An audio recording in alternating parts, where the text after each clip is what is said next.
I am very delighted to be part of this program as I have opportunity to share my view on Myanmar election and beyond with brother-like Indian friends from different parts of India. Uh, Thank you very much, brother Dr. Mai and South Asian Scholar Group of International Study for today's webinar. Let me start by recalling my profound memory with a conference on Myanmar at the crossroad, current reality, challenges, and opportunities organized by IEEE at National Institute of Advanced Studies, Bangalore on July 2015.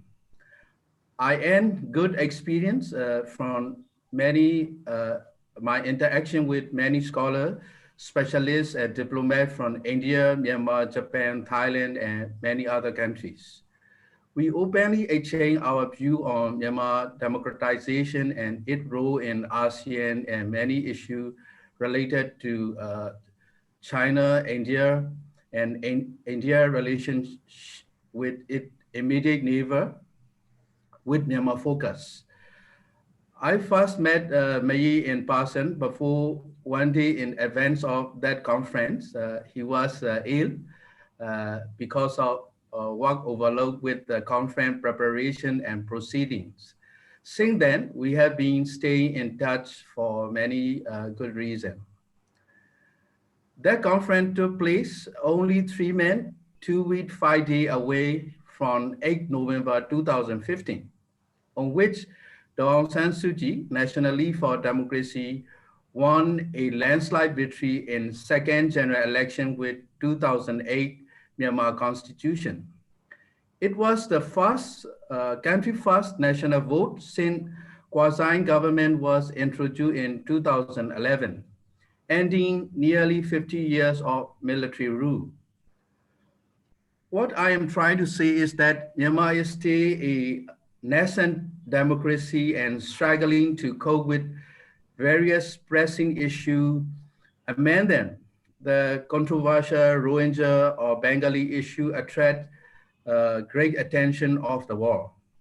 Myanmar is trying to move forward to play its important role in regional and international sphere amid global power transition and great power competition. In 2012, the US President Barack Obama analyzed the importance of Myanmar and its geopolitical significance because of two giants, neighbor and Myanmar's centrality with ASEAN. The President Obama visited Myanmar and made a speech at Yangon University on 19 November 2012. He said, quote, "I came here because of the importance of your country. You live at the crossroad of East and South Asia. You border the most populated nation on the planet. You have a history that reaches back thousands of years and the ability to help determine the destiny of the faster growing region of the world. It is important to keep things in perspective when it comes to talking on 2020 election and future, what it means for Myanmar and the NLD. Myanmar has a very bright future as its geopolitical significance is getting higher and higher than what Obama said 8 years ago. By the way, a friend of mine from the UK who visit Myanmar very often told me after the election that Myanmar has become apparently more and more important in terms of not only regional cooperation and economic development, but also security and geopolitics. He also added that if Myanmar could use its influence wisely and skillfully, it could play a very important, even critical role in fostering a favorable environment for its own development and regional peace and stability. Myanmar has been undergoing very drastic political changes since 2010. When some people see these changes as first tentative and real step toward genuine democratization, many people, especially NLD party member and informed citizen like me, realize that the current political transformation guided by Myanmar Tamro, the armed forces is not a deliberate process of liberalization, but is survival strategy of military dynasty. For time's sake, I'm not going to give you detail on why the main opposition party, USDP, Union Solidarity and Development Party, was transformed from USDA, Union Solidarity and Development Association, founded with the strong and ambitious patronage of Myanmar ruling military gender, the State Law and Order Restoration Council on 15 September 1993. Why they attacked and tried to dominate the Lady Aung San Suu Kyi, some top leader of NLD, including former ex-general U Tin U and the NLD supporters in 2003. This incident was known as the Tibetan Massacre.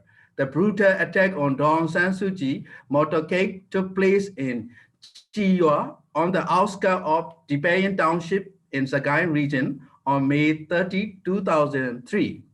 Why the USDP is still complaining the NLD government and the UEC with fabricated story during the 2020 election campaign. The majority of people in Myanmar are also asking many good questions to USDP for their city of sabotage before and after the election.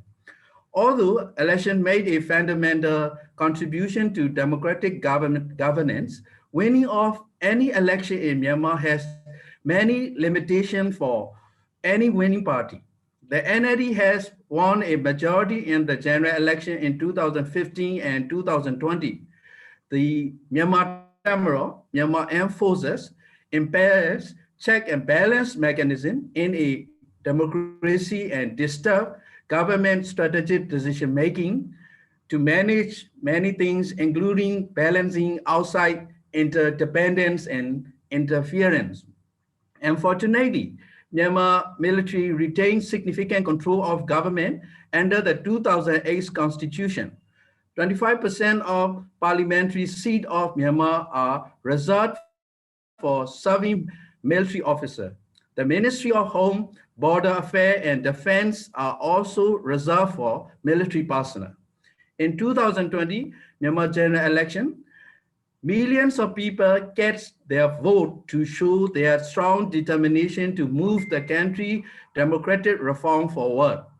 They venture out to polling stations amid controversial propaganda from various opposition parties to result weak voter turnout. They have more concern about, the Myanmar people have more concern about democracy than the danger of COVID-19 pandemic.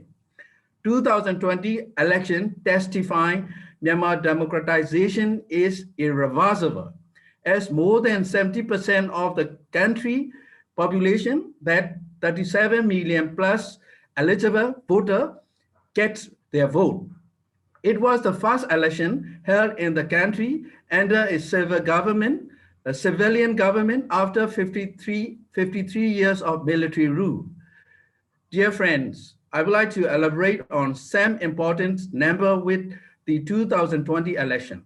A total of 5,639 candidates, including independent and representative of as many as 87 political parties, contested 315 seats in the lower house.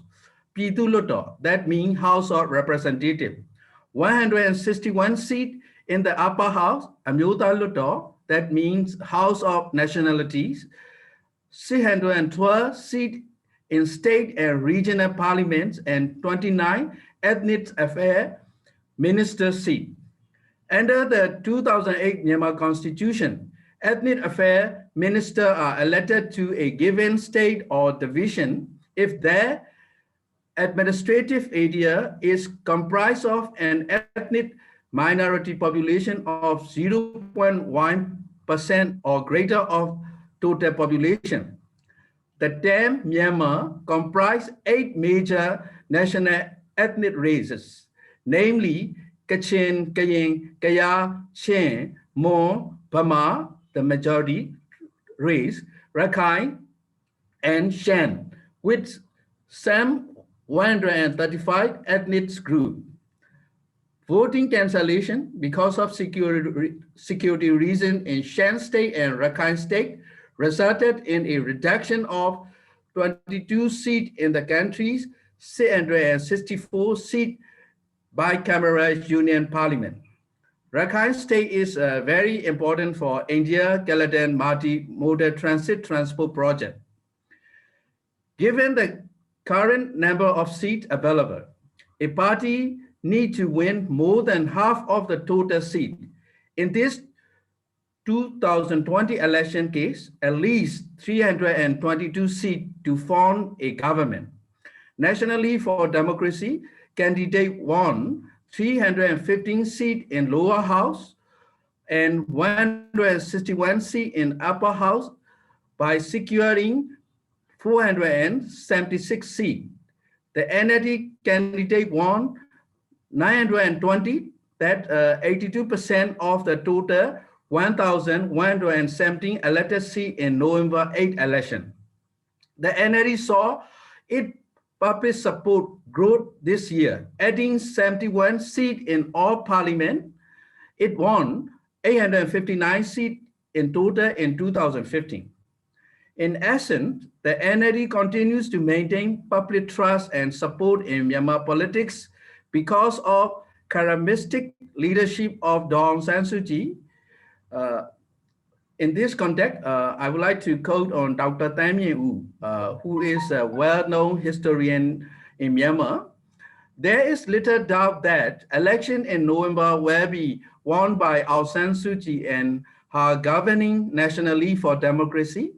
Politics in Myanmar is largely about trust, and the Burmese-speaking majority trusts no political figure more than Suu Kyi, he said.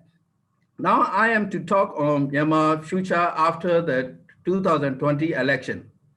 Many constitutional experts inside and outside of the country agree the fact that Myanmar is facing a constitutional crisis, the lacking the will of genuine reform, ultimately has proven fruitless, failing to amend even a single key article of Constitution. The Constitution, the article, section 59F of 2008 Myanmar Constitution, that is created to bar Daw San Suu Kyi to become president, is widely seen as a very irrelevant and inappropriate restriction against Universal Declaration of Human Rights. I think the bigger problem Myanmar facing now is more moral and ethical than political.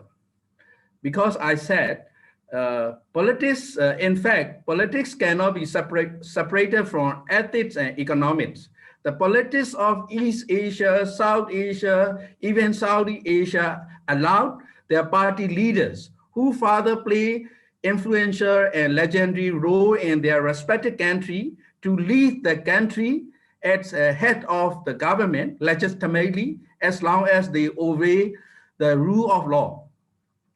The NLD desperately need to engage more with political parties of ethnic minority, the armed forces, various ethnic armed organizations for the realization of peace and national reconciliation. At the same time, NLD government must reinforce its administrative capacity at different levels with various sectors of the country to deliver more to the country and its people. The first step of assuming power is a natural point at which a democratically elected government take stock and consider cause reaction as needed. The ladies and the NLD have to prove that 2021-2015 period is a real turning point for the country politics to successfully build a federal democratic Myanmar. In another word, Myanmar is to move from politics of primitive unification to politics of industrialization in 4 different stages of political development with nation state. According to the War Politics by the Professor A.F.K. Organsky, there are 4 different stages of political development with nation state: the politics of primitive unification, politics of industrialization, politics of national welfare, politics of abundance. In conclusion, many opportunity and challenge are lying ahead of Myanmar, which has a glorious past and promising future. If Myanmar has a stable politics, sound economics, and strong institution, Myanmar will play important role between 2 giant neighbors and narrow down their gap and help determine the destiny of the faster growing region of the world. Last but not least, many educated people in Myanmar believe India is a very important neighbor for Myanmar. Thank you very much.